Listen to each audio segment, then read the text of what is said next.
في البداية كده أنا عايز أنوه إن اللي هيتفرج على الفيديو ومش هيعمل لايك وشير وسابسكرايب يعني أنا زعلان منه. واحد يقول لي ما تتفلق. شكرا حبيبي، كلك ذوق.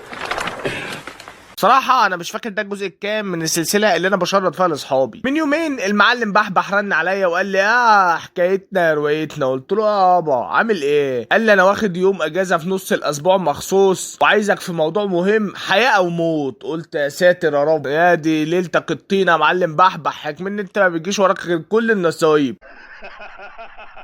شكرا، اتفضل. المهم شو قلت له امرا حكايتنا ايه القصه، ايه الحكايه؟ قال لي يا باشا نروح اخطب. قلت له يا راجل انت بتتكلم جد؟ الف مبروك يا بحه، ويعني عقبال ما تتدبس وتتجوز يا رب. قال لي طب ادعي لي بقى ومش عارف ايه وانا عايزك تيجي معايا. قلت له جاي معاك فين يابا؟ ان شاء الله لما تعمل خطوبه وبتاع اكيد هاجي يا باشا، وهنرقص وهنهيص وهنجيب ستاير والرجاله وهنيجي ما تقلقش. قال لي لا انت هتيجي معانا وانا بخطب، انا بعتبرك زي اخويا، وكمان الواد ستاير جاي معانا، الحاج ابويا بقى انت فاهم راجل كبير وعظمه كبيره وتعبان والقصه، فانا واخدك انت وستاير الاول نتعرف عشان لو اترفضت واخد بالك انت ازاي ما مرمطش اهلي معايا. قلت له لا فهمني عشان افهم. قال لي يعني باختصار انا هاخدكم على انكم اخواتي ونروح نفتح الكلام. ماشي مش ماشي ولا اكننا عملنا اي حاجه. قلت له الله برافو يا حبيبي، برافو يا حبيبي. يا عم ربنا يسهل لك واعتبرني تحت امرك. اللي انت هتشوفه ده دلوقتي كان منظر عيلة العروسة اللي بحبح رايح يخطبها، وبحبح ما كانش طايق نفسه.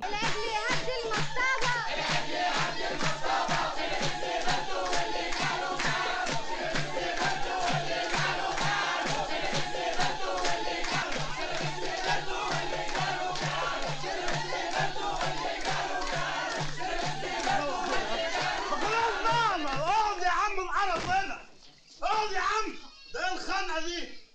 اعوذ بالله، اقعد يا عم انت وهو، اقعد. ليه؟ المهم يعني بحبح نغزل ولا ستاير وقال له ستاير ما تبقاش فالنا فاضيه قاعده في القعده كده، امال انا جايبك ليه؟ ما تتكلم يا اسطى قول اي حاجه. ويا ريت بحبح ما عمل كده، لان لما ستاير اتكلم ده كان منظر كلامه.